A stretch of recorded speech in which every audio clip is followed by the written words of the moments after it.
BBC প্রবাহে আপনাদের সবাইকে স্বাগত জানাচ্ছি। আমি শারমিন রমা। শুরুতেই দেখে নেব আজ কি থাকছে।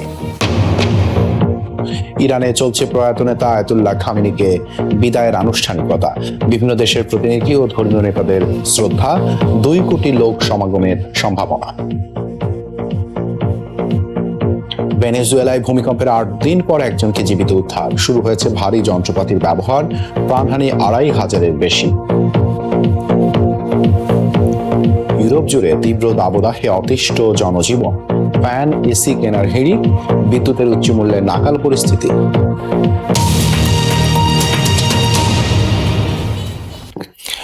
প্রয়াত সর্বোচ্চ ধর্মীয় নেতা আয়াতুল্লাহ আলী খামেনিকে শেষ বিদায় জানাতে প্রস্তুত ইরান। দেশ জুড়ে চলছে নানা আয়োজন। কাল থেকে শুরু হবে সর্বসাধারণের শ্রদ্ধা জ্ঞাপন। এরই মধ্যে তেহরান পৌঁছেছেন বিভিন্ন দেশের প্রতিনিধিরা। আনুমানিক 2 কোটি লোক সমাগমের প্রস্তুতি নিচ্ছে কর্তৃপক্ষ। তবে নিরাপত্তাজনিত কারণে বাবার জানাজায় অংশ নেবেন না ছেলে ও ইরানের বর্তমান সর্বোচ্চ নেতা মুজতবা খামেনি। তেহরানের গ্র্যান্ড মোসাল্লাহ চিরপরিচিত ময়দানে শেষবার হাজির সর্বোচ্চ ধর্মীয় নেতা আয়াতুল্লাহ আলী খামেনি। তবে কফিনবন্দি। কোনো খুতবা বা রাজনৈতিক ভাষণ দেবেন না, বরং তার এই নিথর মরদেহে শ্রদ্ধা জানাবেন সর্বসাধারণ। বৃহস্পতিবার রাজধানীর ইমাম খোমেনি হুসেইনিয়াতে উন্মোচন করা হয় খামেনির কফিন। প্রথমবার প্রকাশ্যে আসে সর্বোচ্চ ধর্মীয় নেতা, তার পুত্রবধূ, 14 মাসের নাতনি, কন্যা ও জামাতার মরদেহ, যারা যুক্তরাষ্ট্র ও ইসরায়েলের যৌথ হামলায় বরণ করেছেন শাহাদাত। কান্না আহাজারিতে ভারী হয়ে ওঠে পরিবেশ। শীর্ষ নেতাকে হারানো অত্যন্ত মানসিক চাপের বিষয়। এই ঘটনা অনেক বেশি বড় ও বেদনাদায়ক। খুব খারাপ লাগছে। মহান নেতাকে শেষ বিদায় জানাতে যাচ্ছি। আমিও যুদ্ধে বাবাকে হারিয়েছি। মনটা ভারাক্রান্ত, অদ্ভুত অস্বস্তি কাজ করছে। কি করব বুঝতে পারছি না। নিহতদের প্রতি সম্মান জানান বিভিন্ন দেশ ও ধর্মের প্রতিনিধিরা। উপস্থিত ছিলেন ভারত, পাকিস্তান, ইন্দোনেশিয়া সহ 30 দেশের কয়েকটি দল। খামেনিকে সম্মান জানাতে তেহরানে অবস্থান করছেন বাংলাদেশের পার্লামেন্ট স্পিকার অবসরপ্রাপ্ত মেজর হাফিজ উদ্দিন। শনিবার তেহরানের গ্র্যান্ড মোসাল্লাহ সর্বসাধারণের শ্রদ্ধা নিবেদনের জন্য উন্মুক্ত করা হবে। সপ্তাহব্যাপী চলবে আনুষ্ঠানিকতা। 6 জুলাই তেহরানের প্রথম দফা জানাজার পর খামেনি সহ অন্যদের মরদেহ নেওয়া হবে পবিত্র কোম শহরে। সেখানে আরেক দফা জানাজার পর 8 জুলাই ইরাকে নেওয়া হবে মরদেহ। নাজাফ ও কারবালায় আরো 2 ধাপে হওয়ার কথা জানাজা। 9 জুলাই মাশহাদ শহরে ইমাম রেজার মাজারে সমাহিত করা হবে আয়াতুল্লাহ খামেনিকে। আনুমানিক 2 কোটি লোক সমাগম হতে পারে আয়াতুল্লাহ খামেনির জানাজায়। ধারণা, যা হবে ইরানের ইতিহাসে সর্ববৃহৎ। দায়িত্ব নেওয়ার পর প্রথমবারের মতো প্রকাশ্যে দেখা গেল ইরানের বিপ্লবী গার্ড বাহিনী IRGCর প্রধান আহমেদ ফাইদিকে। আয়াতুল্লাহ আলী খামেনিকে শ্রদ্ধা জানাতে ইমাম খোমেনি হোসাইনিয়া মসজিদে দেখা যায় তাকে। এ সময় IRGCর অন্যান্য শীর্ষ কমান্ডারও উপস্থিত ছিলেন। 28 ফেব্রুয়ারি যুদ্ধ শুরুর পরপরই ইসরায়েল যুক্তরাষ্ট্রের যৌথ হামলায় নিহত হন তৎকালীন IRGC প্রধান জেনারেল মোহাম্মদ পাকপৌর। পরে যুদ্ধের মধ্যেই দায়িত্ব দেওয়া হয় ভাইদিকে। এরপর আত্মগোপনে থেকেই নেতৃত্ব দিচ্ছিলেন দেশটির বিপ্লবী গার্ড বাহিনীকে। আয়াতুল্লাহ আলী খামেনির শেষ বিদায়ের আনুষ্ঠানিকতা হবে 5 শহরে। প্রতিটিরই রয়েছে আলাদা ধর্মীয় ও রাজনৈতিক গুরুত্ব। ইরানিদের জাতীয় ঐক্য প্রদর্শনের মাধ্যম হিসেবে পরিচিত তেহরানের গ্র্যান্ড মোসাল্লাহ মসজিদ ধর্মীয়ভাবে অত্যন্ত গুরুত্বপূর্ণ শহর কোম। এদিকে কারবালা ও নাজাফের সাথে জড়িয়ে শিয়াদের শেকড়। দাফন হবে যেই মাসাদে, সেটি খামেনির জন্মস্থান। তেহরানে শুরু, মাশহাদে শেষ হবে ইরানের সর্বোচ্চ ধর্মীয় নেতা আয়াতুল্লাহ আলী খামেনির বিদায়। মাঝে ইরানের কোম এবং ইরাকের কারবালা ও নাজাফেও লাখ লাখ শোকাহত মানুষ প্রিয় নেতাকে শেষ বিদায় জানাবেন। স্বাভাবিকভাবেই মনে প্রশ্ন জাগবে, কেন এই 5 শহরে নেওয়া হচ্ছে খামেনির মরদেহবাহী কফিন? ইসলামী প্রজাতন্ত্রের শাসনের কেন্দ্রস্থল রাজধানী তেহরান। এই শহরের গ্র্যান্ড মোসাল্লাহ মসজিদে রাখা হয়েছে খামেনির মরদেহ, যা নির্মাণ করা হয়েছে জুমার নামাজ, রাষ্ট্রীয় স্মরণসভা এবং বিভিন্ন ধর্মীয় সমাবেশের জন্য। জীবিত থাকতে এখানে বহুবার খুতবা ও ভাষণ দিয়েছেন খামেনি। রাজনৈতিকভাবে স্থাপনাটি ইরানিদের কাছে বেশ তাৎপর্যপূর্ণ। এরপর খামেনি ও তার পরিবারের নিহত সদস্যদের কফিন যাবে কোম শহরে। শিয়া মুসলিমদের ধর্মীয় শিক্ষার কেন্দ্র সেটি। কয়েক প্রজন্ম ধরেই কোমের বিভিন্ন শিক্ষা প্রতিষ্ঠানে দীক্ষা নিচ্ছেন আলেমরা, যাদের অনেকেই বর্তমানে ইসলামী প্রজাতন্ত্রের গুরুত্বপূর্ণ সদস্য। শুধু ইরানি নয়, পুরো বিশ্বের শিয়া সম্প্রদায়ের নেতা বিবেচিত হতেন আয়াতুল্লাহ খামেনি। রক্তাক্ত কারবালা তাদের কাছে ত্যাগের প্রতীক। এখানেই রয়েছে ইমাম হোসেনের মাজার। হজরত আলী রাদিয়াল্লাহু আনহুর মাজার অবস্থিত নাজাফে। এটি মুসলিমদের জ্ঞান চর্চার কেন্দ্র। ধর্মীয়ভাবে গুরুত্বপূর্ণ দুটি শহরেও নেওয়া হবে খামেনির মরদেহ। 4 শহরে শোকযাত্রা শেষে জন্মভূমি মাশহাদে ফিরবে খামেনির নিথর দেহ। যে শহরে কেটেছে শৈশব, সেখানেই ইমাম রেজার মাজারে চিরনিদ্রায় শায়িত হবেন তিনি। ইরানিদের কাছে পবিত্র হিসেবে বিবেচিত মাশহাদে প্রতি বছর যান লাখ লাখ শিয়া অনুসারী। বিশ্বের সবচেয়ে বড় অন্ত্যেষ্টিক্রিয়া হিসেবে ইতিহাসে স্থান করে নিয়েছে ইরানের ইসলামী বিপ্লবের নেতা আয়াতুল্লাহ রুহুল্লাহ খামেনির জানাজা। 1989 সালের জুনে তেহরানে অনুষ্ঠিত ওই জানাজায় অংশ নেন 1 কোটিরও বেশি মানুষ। কঠোর নিরাপত্তা ব্যবস্থা নেওয়ার পরও নজিরবিহীন বিশৃঙ্খলা দেখা দেয় জানাজায়, যাতে প্রাণ যায় 8 জনের, আহত হয়েছিল 11,000 মানুষ। 1989 সালের 6 জুন সকাল থেকেই তেহরানের রাজপথ পরিণত হয় মানুষের সমুদ্রে। শুধু রাজধানী নয়, ইরানের নানা প্রান্ত থেকে লাখো মানুষ ছুটে আসেন প্রিয় নেতাকে শেষ শ্রদ্ধা জানাতে। আয়াতুল্লাহ রুহুল্লাহ খোমেনির মরদেহ বহন করছিলেন বিপ্লবী গার্ডের সদস্যরা। অন্যদিকে মাথার বুক চাপড়ে শোক প্রকাশ করছিলেন লাখো মানুষ। জানাজা পড়ান আয়াতুল্লাহ মোহাম্মদ রেজা। সর্বোচ্চ নেতাকে শেষ বিদায় জানাতে আবেগে বারবার থেমে যায় তার কণ্ঠ। জানাজা শেষে কাঠের কফিনে মরদেহ তুলে বেহেশতে জাহরা কবরস্থানের উদ্দেশ্যে যাত্রা শুরু হয়। কিন্তু এরপরই ঘটে ইতিহাসের অন্যতম নাটকীয় ঘটনা। প্রিয় নেতাকে শেষবারের মতো ছুঁয়ে দেখতে লাখো মানুষ একযোগে ছুটে যায় খোমেনির কফিনের দিকে। ভিড়ের চাপে নিয়ন্ত্রণ হারিয়ে ফেলেন নিরাপত্তা কর্মীরা। এক পর্যায়ে কফিন থেকে ছিটকে পড়ে যায় 86 বছর বয়সী খোমেনির সাদা কাফনে মোড়ানো মরদেহ। মুহূর্তে শুরু হয় চরম বিশৃঙ্খলা। কেউ মরদেহ স্পর্শ করতে চাইছিলেন, কেউ কফিন আঁকড়ে ধরছিলেন। বিপ্লবী গার্ড সদস্যদের অনেককেই লাঠিচার্জ করতে দেখা যায়। এক পর্যায়ে ফাঁকা গুলিও করে নিরাপত্তা বাহিনী। তবুও থামেনি জনস্রোত। মরদেহ বহনকারী গাড়ি মানুষের ঢলে সম্পূর্ণ আটকে যায়। মাত্র আধা মাইল অতিক্রম করতে লেগে যায় 2 ঘন্টারও বেশি সময়।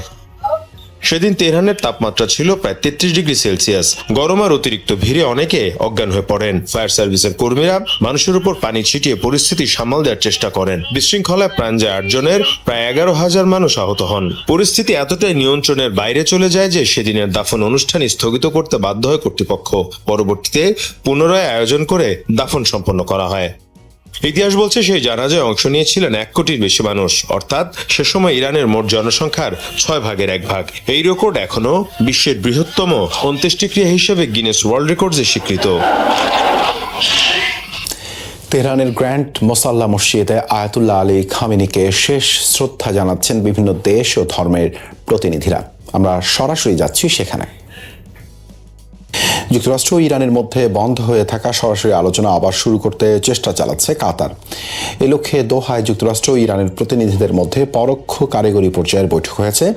সেখানে সমঝোতা স্মারক বাস্তবায়নের বিভিন্ন বিষয় নিয়ে আলোচনা হয়। বৈঠক শেষে কাতার জানিয়েছে আলোচনায় ইতিবাচক অগ্রগতি হয়েছে। এদিকে তেহরান বলছে অন্তর্বর্তীকালীন চুক্তি লঙ্ঘনের অভিযোগ পর্যালোচনা, তথ্য ও প্রতিবেদন বিনিময় এবং আলোচনা এগিয়ে নিতে যুক্তরাষ্ট্রের সঙ্গে একটি স্থায়ী যোগাযোগ ব্যবস্থা গড়ে তোলা হবে। এর আগে দোহায় সরাসরি আলোচনায় কথা বলে ওয়াশিংটন, তবে তা নাকচ করে তেহরান। পারস্য উপকূলের নিরাপত্তা আরও জোরদার করেছে IRGC। ওমান সংলগ্ন রুটে জাহাজগুলোকে আগাম শনাক্তের লক্ষ্যে মোতায়েন করেছে বিশেষ বাহিনী। দেশটির রাষ্ট্রীয় সংবাদ মাধ্যম নিশ্চিত করেছে এই তথ্য। এই বাহিনী হরমুজ প্রণালীর ওমান সংলগ্ন রুটে চলাচলকারী জাহাজগুলোর গতিবিধি পর্যবেক্ষণ করে। বিশেষায়িত প্রযুক্তিতে সজ্জিত এই গোয়েন্দা বিভাগের কাজ জাহাজগুলো আগাম শনাক্ত করা এবং সতর্ক বার্তা জারি করা। এর আগে IRGC জানায় হরমুজ প্রণালীতে জাহাজ চলাচলে মানতে হবে তাদের দেয়া নির্দেশনা। নির্ধারিত রুটের বাইরে অন্য পথ ব্যবহার না করার নির্দেশনা দেয় তারা। ভেনেজুয়েলার ভূমিকম্পে 8ম দিনে অলৌকিকভাবে একজনকে জীবিত উদ্ধার করা হয়েছে। লা গুয়াইরা রাজ্যের একটি শপিং মলের ধ্বংসস্তূপে মেলে সন্ধান। টানা 17 ঘন্টার চেষ্টায় উদ্ধার হন 44 বছরের নিরাপত্তারক্ষী হার্নান আলবার্তো গিল। বর্তমানে জীবিত উদ্ধারের সম্ভাবনা কমে আসায় উদ্ধার কাজে ব্যবহৃত হচ্ছে ভারী যন্ত্রপাতি। সরকারি হিসেবে ভূমিকম্পে প্রাণহানি বেড়ে দাঁড়িয়েছে 2595 জনে, নিখোঁজ 38,500। খাবার আর পানি শূন্য অবস্থায় টানা ৮ দিন। প্রথম কয়েকদিন হয়তো বিশ্বাস ছিল উদ্ধারকারীরা আসবেন, কিন্তু সময় যতই গড়িয়েছে ততই ক্ষীণ হয়েছে বেঁচে ফেরার আশা। তবুও হার মানেননি হান্নান আলবার্তো গিল। জীবনের শেষ আশাটুকু আঁকড়ে ধরে অপেক্ষা করছিলেন তিনি। অবশেষে দেখা মেলে আশার আলোর। প্রাণের স্পন্দন টের পেয়ে টানা ৩ দিনের চেষ্টায় ধ্বংসস্তূপের নিচে আটকে থাকা গিলের কাছে টিউবের মাধ্যমে পানি পৌঁছে দেন উদ্ধারকারীরা। এল সালভাদর ও চিলির উদ্ধারকারী দলের টানা ৭০ ঘন্টার অভিযানের পর স্ট্রেচারে করে তাকে বের করে আনা হয়। সেই মুহূর্তে উপস্থিত সবার চোখ ভিজে ওঠে, মুখে ফুটে ওঠে বিজয়ের হাসি।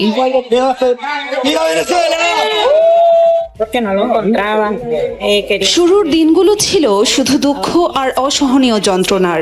জানতাম না সে বেঁচে আছে নাকি মারা গেছে। পরে যখন শুনলাম সে জীবিত, তখনই আবার বাঁচার আশা ফিরে পাই। না খেয়ে পানি ছাড়াই এতগুলো দিন সে টিকে ছিল।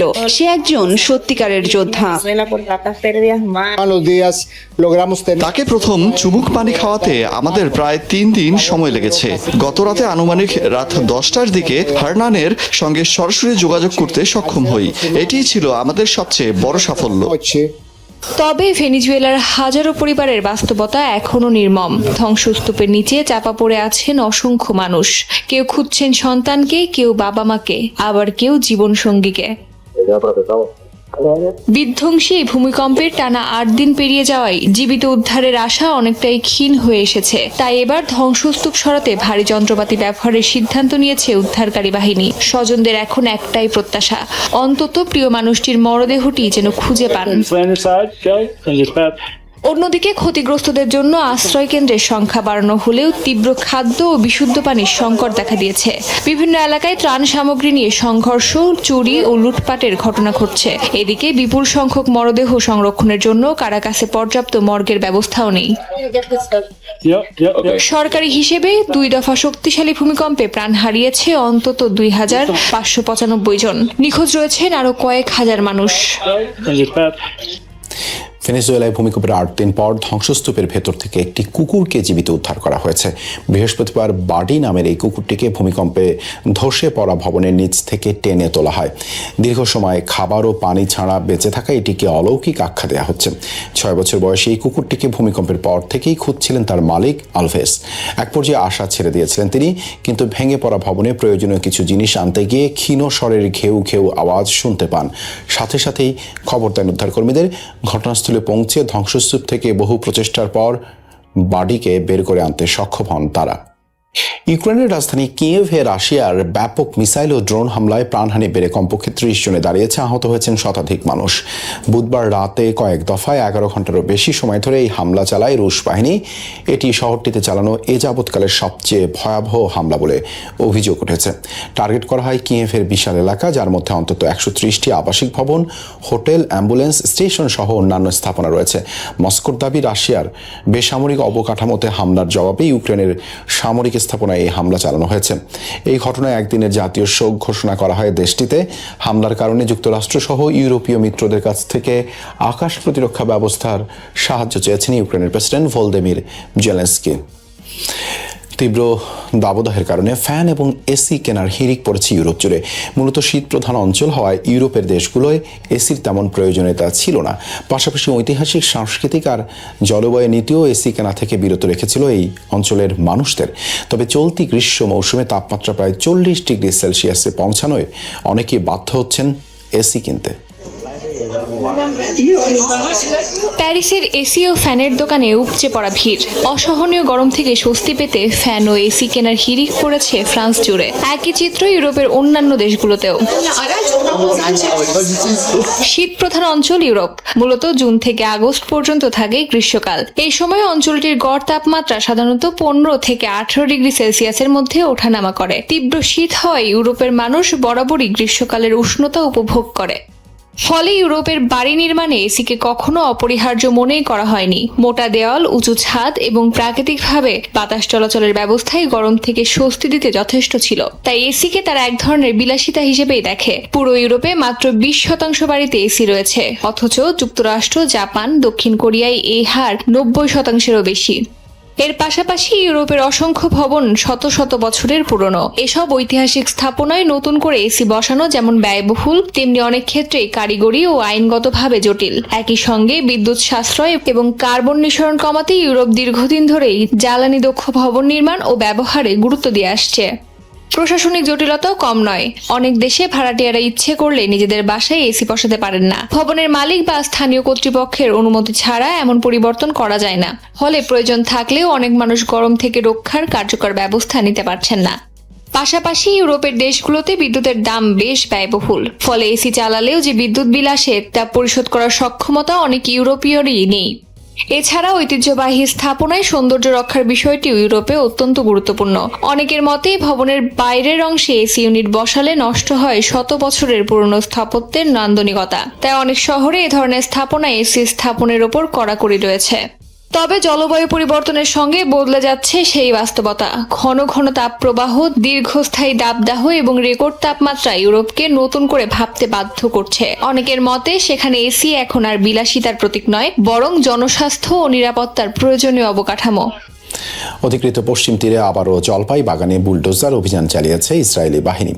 জেনিনের কাছে জুবুবা গ্রামে একদিনেই উপড়ে ফেলা হয় প্রায় 500 জলপাই গাছ। ধ্বংস হয়েছে অন্তত 50 ডুনাম কৃষি জমির বাগান। বার্ষিক জলপাই সংগ্রহ মৌসুম শুরুর মাত্র কয়েক মাস আগে চালানো এই অভিযানে বিপাকে পড়েছেন স্থানীয় কৃষকরা। কারণ পশ্চিম তীরের হাজারো ফিলিস্তিনি পরিবারের প্রধান জীবিকার উৎসই জলপাই চাষ ও এর ফলন। স্থানীয় কর্তৃপক্ষের দাবি, অভিযান এখানেই শেষ নয়।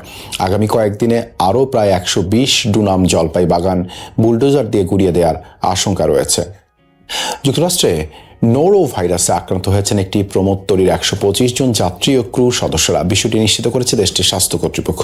বৃহস্পতিবার সান ফ্রান্সিসকোতে নোঙর করে প্রিন্সেস ক্রুজের একটি জাহাজ। মার্কিন রোগ নিয়ন্ত্রণ ও প্রতিরোধ কেন্দ্র জানায়, রুবি প্রিন্সেস নামের জাহাজটি 20 দিনের সমুদ্র যাত্রায় ছিল। এ সময় 102 জন যাত্রী এবং 23 জন ক্রু সদস্যের শরীরে নোরো ভাইরাস শনাক্ত হয়। ইন্দোনেশিয়ার পাপুয়া দ্বীপে এক মার্কিন পাইলটকে গুলি করে হত্যা করেছে বিদ্রোহী গোষ্ঠীরা। এরপরেই আগুন ধরিয়ে দেওয়া হয় বিমানটি। বৃহস্পতিবার বিচ্ছিন্নতাবাদী গোষ্ঠীটি একটি ভিডিও ফুটেজ প্রকাশ করে, তাতেই তথ্য জানানো হয়। শুক্রবার ইন্দোনেশিয়ার সামরিক বাহিনী মার্কিন ওই পাইলটের মরদেহ উদ্ধার করে। নিহত মার্কিন পাইলটের নাম নিকোলাস এফ গস্টিন। পাপুয়ার প্রত্যন্ত গ্রামে খাদ্য, জ্বালানির মতো প্রয়োজনীয় জিনিসপত্র সরবরাহের কাজ করতেন তিনি। তবে বেসামরিক বিমানটিতে প্রায়ই ইন্দোনেশিয়ার সেনা সদস্যদের পরিবহন করতেন বলে অভিযোগ বিদ্রোহী গোষ্ঠীটির। পাকিস্তানের বেলুচিস্তান প্রদেশে গভীর খাদে যাত্রীবাহী বাস পড়ে নিহত হয়েছেন অন্তত 40 জন। এই ঘটনায় আহত হয়েছেন আরও 8 জন। শুক্রবার বেলুচিস্তান ও খাইবার পাখতুনখোয়ার সীমান্তবর্তী শেরানি ঝোপ মহাসড়কের দানাসার এলাকায় এই দুর্ঘটনা হয়। কর্তৃপক্ষ জানিয়েছে, নিয়ন্ত্রণ হারিয়ে খাদে পড়ে যায় বাসটি। আহত 8 জনকে ঝোপ ট্রমা সেন্টারে ভর্তি করা হয়েছে। দুর্ঘটনার খবর পাওয়ার পর শেরানি জেলা প্রশাসন, উদ্ধারকারী দল ও অ্যাম্বুলেন্স দ্রুত ঘটনাস্থলে পৌঁছে উদ্ধার কাজ শুরু করে। খাইবার পাখতুনখোয়ায় উদ্ধারকর্মীরাও অভিযানে অংশ নেন। সিরিয়ার রাজধানী দামেস্কের একটি ক্যাফেতে ভয়াবহ বিস্ফোরণে প্রাণ হারিয়েছেন অন্তত 6 জন, আহত আরও 22 জন। বৃহস্পতিবার প্রধান আদালত কমপ্লেক্সের কাছে হামলা হয়, তবে এখন পর্যন্ত কোনো গোষ্ঠী হামলার দায় স্বীকার করেনি। ঘটনার পর পুরো এলাকা জুড়ে তদন্ত শুরু করেছে নিরাপত্তা বাহিনী। দামেস্কের গভর্নর মাহের ইদলিবি জানান, প্রাথমিকভাবে এটি সাধারণ প্রযুক্তিতে তৈরি একটি বিস্ফোরক ডিভাইস বলে ধারণা করা হচ্ছে। পাশাপাশি হামলাকারীদের দ্রুত আইনের আওতায় আনার আশ্বাসও দিয়েছে কর্তৃপক্ষ। ভারত আর জাপানের ভৌগোলিক দূরত্ব অনেক হলেও প্রধানমন্ত্রী সানাই তাকাইচিকে নিজের ছোট বোন সম্বোধন করে সেই দূরত্ব যেন ঘুচিয়ে দিয়েছেন প্রধানমন্ত্রী নরেন্দ্র মোদী। সামাজিক মাধ্যম এক্সে মোদীর এই স্নেহ মাখা সম্বোধন এখন বেশ আলোচনায়। ভারতে 3 দিনের সফরে আসা তাকাইচির অভ্যর্থনায় যে ভারত কোনো কমতি রাখেনি সহজেই বোঝা যাচ্ছে। ভারত ও জাপান এই দুই দেশ তাদের কৌশলগত সম্পর্ককে আরো গভীর করতে $10 বিলিয়ন বেশি মূল্যের একাধিক চুক্তি সই করেছে। বৈঠকে কৃত্রিম বুদ্ধিমত্তা, প্রতিরক্ষা, জ্বালানি এবং বিনিয়োগ সহ বিভিন্ন গুরুত্বপূর্ণ খাতে সহযোগিতা বাড়ানোর সিদ্ধান্ত নেওয়া হয়েছে। 2 জুলাই ভারতের রাজধানী নয়াদিল্লির ঐতিহাসিক হায়দ্রাবাদ হাউসে অনুষ্ঠিত 16তম ভারত জাপান বার্ষিক শীর্ষ বৈঠকে নরেন্দ্র মোদী ও সানাই তাকাইচি এসব চুক্তিতে সই করেন। বৈঠক শেষে যৌথ সংবাদ সম্মেলনে নরেন্দ্র মোদী জানান, ভারত জাপান বিনিয়োগ অংশীদারিত্ব ধারাবাহিকভাবে আরো শক্তিশালী হচ্ছে। চুক্তিগুলোর আওতায় আগামী 10 বছরে ভারতে মোট প্রায় $62 বিলিয়ন জাপানি বিনিয়োগের নতুন লক্ষ্য নির্ধারিত হয়েছে। দুই দেশের মধ্যে প্রতিরক্ষা সহযোগিতাও নতুন উচ্চতায় পৌঁছেছে। প্রথমবারের মতো যৌথভাবে প্রতিরক্ষা প্রযুক্তি উন্নয়নের একটি প্রকল্পে সমঝোতা হয়েছে। এ বিষয়ে মোদি বলেন, আমরা এখন যৌথভাবে এমন প্রতিরক্ষা প্রযুক্তি তৈরি করব যা আঞ্চলিক শান্তি, সামুদ্রিক নিরাপত্তা এবং নিয়ম ভিত্তিক আন্তর্জাতিক ব্যবস্থা আরও শক্তিশালী করবে। ইন্দো প্যাসিফিক অঞ্চলে চীনের ক্রমবর্ধমান প্রভাবের প্রেক্ষাপটে ভারত ও জাপানের প্রতিরক্ষা সহযোগিতা আরও গুরুত্বপূর্ণ হয়ে উঠছে। প্রধানমন্ত্রী তাকাইচি বলেন, আমরা ভারত ও জাপানের মধ্যে কৌশলগত সহযোগিতা আরও বাড়াবো। আঞ্চলিক শান্তির জন্য সামুদ্রিক নিরাপত্তা সহযোগিতা বৃদ্ধি করা অত্যন্ত গুরুত্বপূর্ণ। আমরা ভারত মহাসাগরে মহড়া বাড়াবো। জাপানের প্রধানমন্ত্রী সানায়ে তাকাইচির এটি প্রথম সরকারি সফর। সফরে সরকারি প্রতিনিধিদের পাশাপাশি জাপানের 150টিরও বেশি ব্যবসায়ী প্রতিনিধি অংশ নিয়েছেন। সফরের অন্যতম লক্ষ্য হল সরকারি ও বেসরকারি পর্যায়ে অর্থনৈতিক সহযোগিতা আরও বাড়ানো এবং দুই দেশের বিশেষ কৌশলগত ও বৈশ্বিক অংশীদারিত্বকে নতুন মাত্রা দেওয়া। সফরকালে দুই প্রধানমন্ত্রী ভারতের হরিয়ানা রাজ্যে মারুতি সুজুকি ইন্ডিয়ার নতুন উৎপাদন কারখানারও উদ্বোধন করেছেন, যা দুই দেশের শিল্প ও বিনিয়োগ সহযোগিতার আরেকটি গুরুত্বপূর্ণ উদাহরণ হিসেবে দেখা হচ্ছে। ভারত ও জাপানের এই চুক্তিগুলো শুধু বাণিজ্য ও বিনিয়োগ নয়, বরং প্রযুক্তি, নিরাপত্তা এবং আঞ্চলিক ভূরাজনীতিতেও ভারত জাপান অংশীদারিত্বকে আরও শক্তিশালী করবে। স্বপ্ন, সম্ভাবনা আর উজ্জ্বল ভবিষ্যতের দেশ সংযুক্ত আরব আমিরাত। বিশ্বের বিভিন্ন দেশের মতো লাখো বাংলাদেশি প্রবাসী দেশটিকে বেছে নিয়েছেন ভাগ্য বদলের ঠিকানা হিসেবে। সেই স্বপ্নযাত্রাকে নিরাপদ ও ঝুঁকিমুক্ত রাখতে এবার ভিসা, আবাসন ও শ্রম আইন লঙ্ঘনের বিরুদ্ধে নজিরবিহীন কঠোর অবস্থান নিয়েছে আমিরাত সরকার। নতুন আইন অনুযায়ী কোনো ব্যক্তি বা প্রতিষ্ঠান অবৈধভাবে অবস্থানরতদের আশ্রয় বা কাজ দিলে অপরাধের গুরুত্ব ভেদে ন্যূনতম 2 মাসের কারাদণ্ড, 1 লাখ থেকে সর্বোচ্চ 50 লাখ দিরহাম পর্যন্ত জরিমানা করা হবে। বিদেশিদের সাজা শেষে নিজ দেশে ফেরত বা বাধ্যতামূলক নির্বাসন দেয়া হবে। একই সঙ্গে অভিযুক্ত প্রতিষ্ঠানের লাইসেন্সও বাতিল হতে পারে। আমাদের আইন আগে জানতে হবে, ভিসার আইন। আমরা যারা এখানে জব জয়েন করি তাদের যেমন আইন জানা দরকার, তেমনি যারা নিয়োগকর্তা যারা নিয়োগ দেন তাদেরও অনেক কিছু মেনটেন করা উচিত, আইন জানা উচিত। আমরা একটা কোম্পানিতে ভিসা এসে ইমিডিয়েটলি ওই কোম্পানিতে কাজ না করে অন্য কোম্পানিতে জয়েন করি, বাট এটা না জেনে যে ওই কোম্পানিতে কাজ করার জন্য একটা এনওসির প্রয়োজন, বা আমি যদি কোথাও জয়েন করতে চাই সেক্ষেত্রে আমার এমিরেটস আইডি থাকা প্রয়োজন। এই যে আইনগুলা, জেনারেল কানুনগুলা, এইগুলো যদি না জানেন তাহলে এন্ড অফ দ্য ডে নিয়োগকর্তা এবং নিয়োগকৃত যে ব্যক্তি দুইজনই সমস্যা পড়ে। প্রবাসীরা জানান, ভিসা ব্যবসায়ের সঙ্গে জড়িত দালালরাই অবৈধভাবে অবস্থানের মতো অপরাধে বাধ্য করেন তাদের। এই ধরনের অপরাধ দমনে আমিরাত প্রশাসনের আইন সংস্কারকে স্বাগত জানান তারা। জানান, অবৈধ অবস্থান শূন্যে নামানো সম্ভব হলে প্রযুক্তি, স্বাস্থ্যসেবা, নির্মাণ, পর্যটন সহ সব খাতেই বৈধভাবে কর্মী প্রবেশের সুযোগ বাড়বে। দক্ষতা অনুযায়ী পারিশ্রমিকও নিশ্চিত হবে। আমরা বাঙালি যারা আছি তারা অনেকেই দালালের মাধ্যমে এখানে কাজ করতে চাই, ভিসা প্রসেসিং করতে চাই, কিন্তু সেটা না করে যদি আমরা সরকারি যে সাইটগুলো আছে এবং সরকারি অ্যাপ্রুভ যে টাইপিং সেন্টারগুলো আছে সেগুলোর মাধ্যমে যদি আমরা বিষয়গুলো প্রসেসিং করতে পারি তাহলে আমরা অনেকটা নিরাপদ থাকি। দেশের নিয়ে আমরা বিদেশেও একটি ভুল কাজ করি, সেটি হচ্ছে যদি আমাদের কোনো প্রয়োজনীয় কাগজপত্র ডকুমেন্টারি করতে হয় তখন আমরা দেশের মতো এখানেও অবৈধ পন্থা অবলম্বন করি। যদি আমরা এখানে বৈধ পন্থা অবলম্বন করে সঠিকভাবে আমরা কার্য সম্পন্ন করতে পারি তাহলে এখানে নিরাপদে বসবাস যোগ্য একটি দেশ হিসেবে নিজের জন্য আবির্ভূত হবে। আমিরাতে থাকা বাংলাদেশিদের নির্দিষ্ট সময় ভিসা নবায়ন, চাকরি পরিবর্তনের ক্ষেত্রে সরকারি নিয়ম অনুসরণের পরামর্শ বিশেষজ্ঞদের। দেশটিতে যেতে আগ্রহীদের সরকারি প্ল্যাটফর্ম ও লাইসেন্সধারী এজেন্সির সহযোগিতায় আবেদন, যথাযথ নিয়ম অনুসরণ ও সঠিক তথ্য দেওয়ার আহ্বান জানান তারা। একসময় মার্কিন প্রেসিডেন্টরা ক্ষমতায় থাকাকালে ব্যক্তিগত ব্যবসা থেকে দূরে থাকার চেষ্টা করতেন। এই যেমন যুক্তরাষ্ট্রের 33তম president Harry S Truman White House ছাড়ার পর প্রতি মাসে মাত্র $113 সেনা পেনশন পেতেন। তিনি তার নিজের ডায়েরিতে লিখেছেন, প্রেসিডেন্ট পদের মর্যাদা ও সম্মানকে ব্যবসায়িক উদ্দেশ্যে ব্যবহার করা ঠিক নয়। কয়েক দশক পর জর্জ ডব্লিউ বুশ যখন প্রেসিডেন্ট নির্বাচনে দাঁড়ান তখন তিনি নিজের সব বিনিয়োগ ব্লাইন্ড ট্রাস্টে হস্তান্তর করেছিলেন, যাতে নিজে সেগুলোর ওপর কোনো নিয়ন্ত্রণ না রাখেন।